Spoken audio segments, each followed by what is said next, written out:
One of the things I needed to come up with are on these doors, on the sills. I needed to put a coating on here. And we left the old coating on. You can actually see it sticking out from the side here. So we didn't really do a good job of smoothing it. But I decided to use some vinyl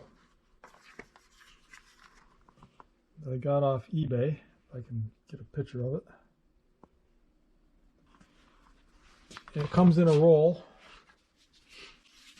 You just cut off whatever you need. And then it's got adhesive on the back. You just put it in. And that worked pretty good. I would have liked to have had a little thicker vinyl, but if we had taken that original off, it would have done a better job. So that's part of why you see the defects in it. But I'm not too worried about it. It is what it is. I don't think people really spend much time looking at that. I also put it under the license plate because when you pull the plate down, these screws actually touch in the paint here. So that'll help protect it from just a scuff. Worked out well. Since I showed how to take the glass out, I thought I'd show how to put it back in. And pretty simple. I have the outer trim on. I've got the outer window scraper on. And I've got the mirror on. So you can leave all that in. You can even leave the inner rubber track in there, but I've got it out right now. Important part.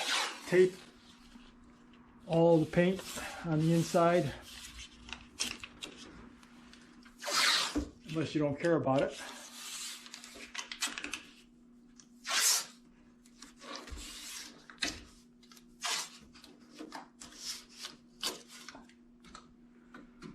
And then here, where you have the fuzzy pads, the felt pads, mine are shot. This one's down to bare rubber. This one's, the felt's almost gone. So what I normally do is take some sticky sided Velcro, use the fuzzy piece,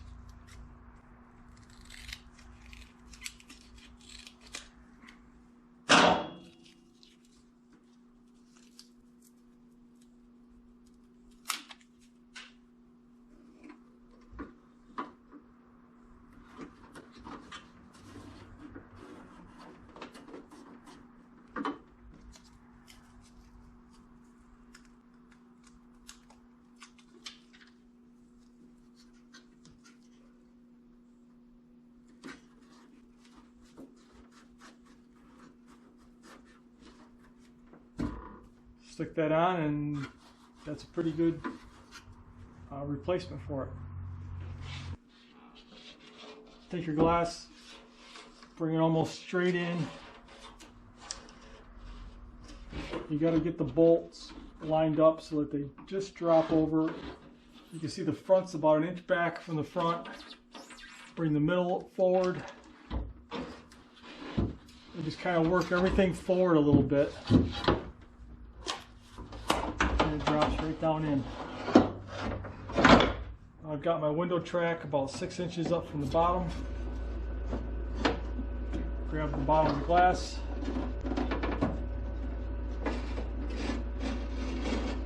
Just slide it down. And it goes.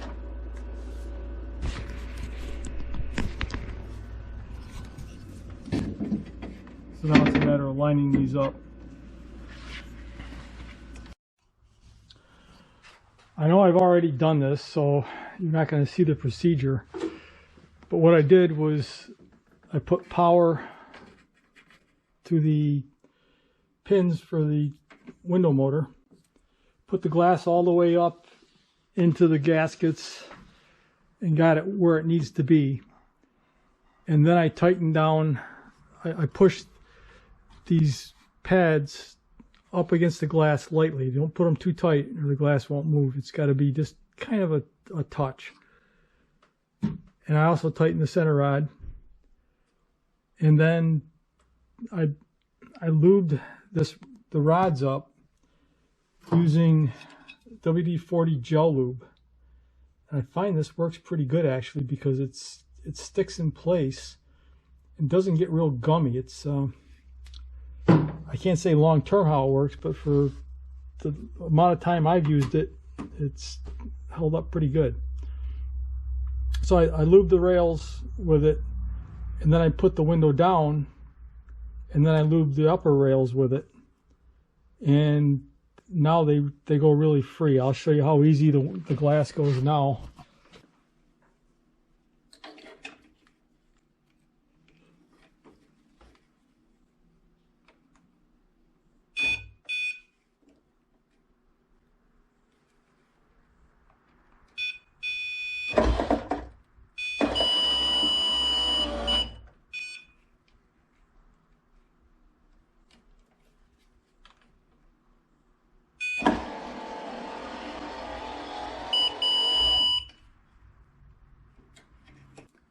I thought I would show how to take the inner door panels off, so the next time I have to do this I can go back to the video.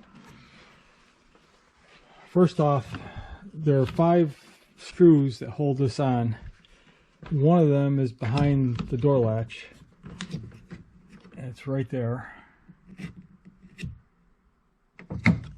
And you just pull it forward, undo the screw, and then this will pull out on the front and slide forward to come out. The mirror, if you've got the power mirrors, there's a clip on the top and a clip on the bottom.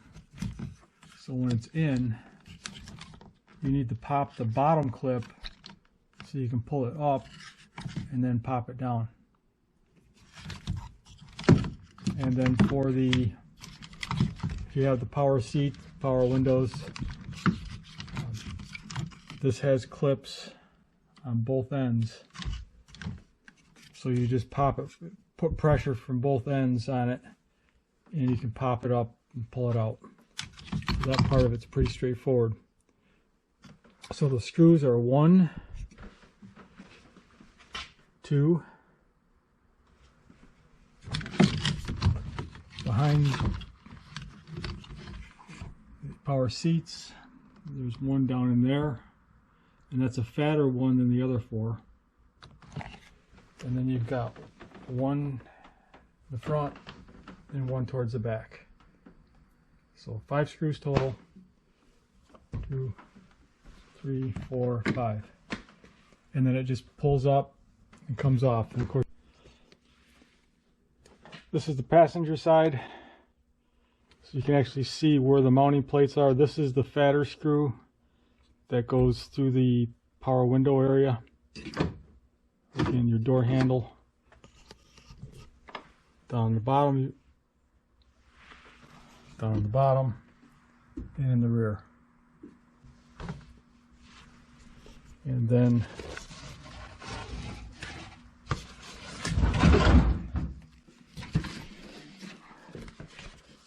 your door covering, the plastic side goes towards the door. I like to use double-sided sticky tape to put it on. I don't use the butyl, rubber butyl that comes with it, just because this is cleaner and it seems to do a good enough job. So that's what I'm using. One of the things I always have an issue with are these interior panels, and trying to mount them and getting them not to squeak, and I always end up breaking them. And this time I decided to put some foam pads in behind, cut some strips up so that they don't rattle around, fit a little bit snugger. They come in packs of 12.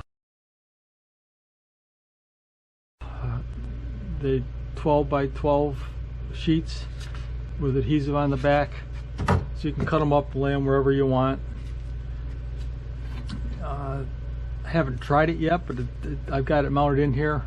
I've done the side panels on both sides, and you can see I've got holes in here that needed washers to make them fit snugger. I'm looking for a screw that has a really fat head. This one's got about ½ inch, but I'd like to find something a little fatter. And you can take these in place of the normal screws as long as you're not going to be in a spot where you're going to hit an outside panel like a fender or something. The thing I tried to do though is just put a hole where it needs to be secured, drill it into the metal behind it, and just put this on. I'm not too concerned with covering up the head because this doesn't look that bad. You could even paint it black if you wanted first, or magic marker, whatever you want to do afterwards. But nobody really notices them. You're noticing these. You're noticing these right now because there's a lot of light on there, but normally you're not going to see them. I don't know, I've never really paid attention to them before. So that's what I'm doing. I'm just putting these foam blocks all around, putting the panel in, and then screwing it in place. I'll probably put a couple holes into the wheel well to hold this one securely. And another thing I have done to get this bottom panel out, you've got to pull the seat, which is crazy in my mind. So what I've done is cut right in here.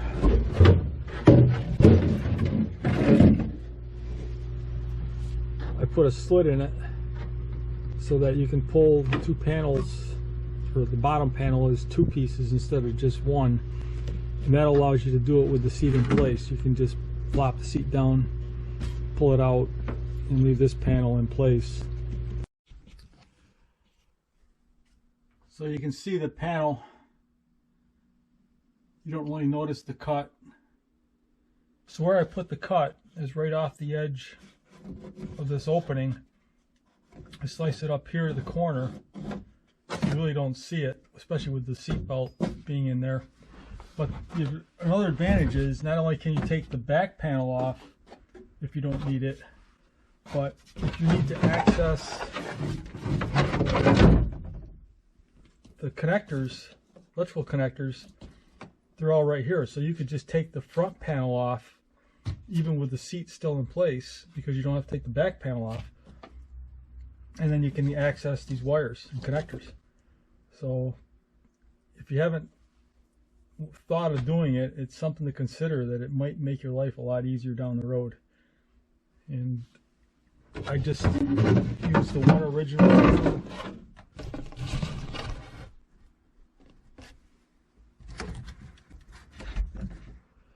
To retain it, I just put it in place and use the original screw that's there, and that holds the panel firmly. I've got a little bit of foam behind it for rigidity too, but it works fine. So what needs to be done, these ears are pointed downwards and they slide in to there, and the same on the other side. So you put these two in first, and then you do the two seat belt bolts in the back.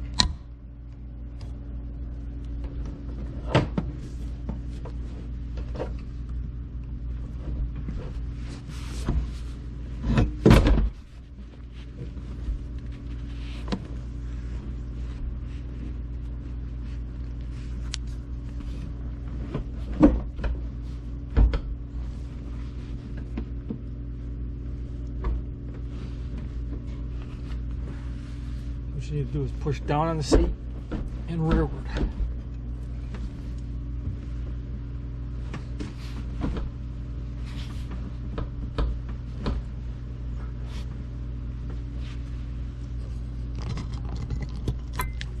So now the fronts are in, you can see the rears.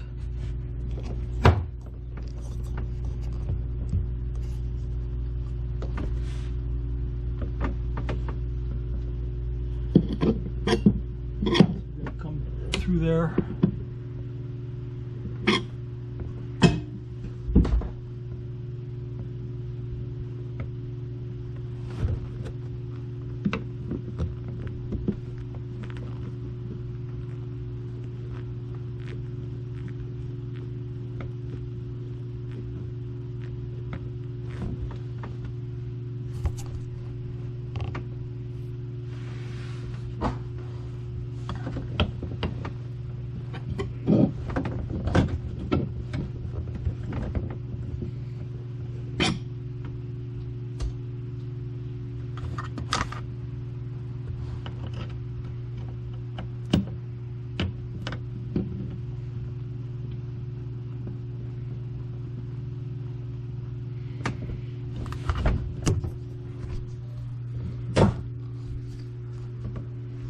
Now it's just a matter of tightening them up.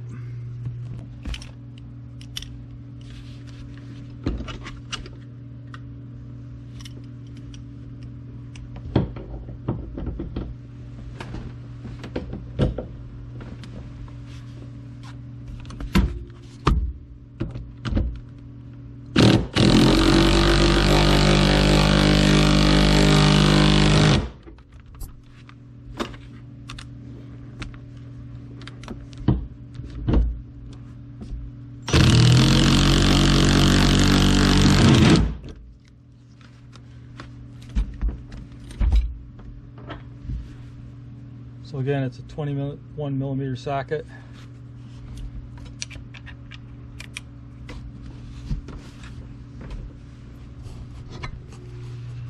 And then up here is your seat back lock.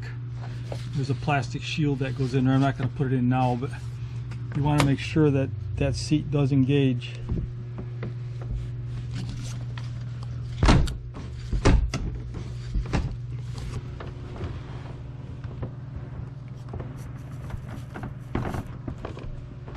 Mine is not engaging, even though it does go in the slot.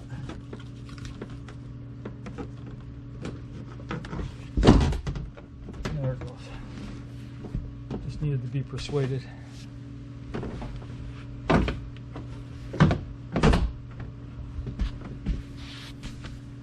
That's it.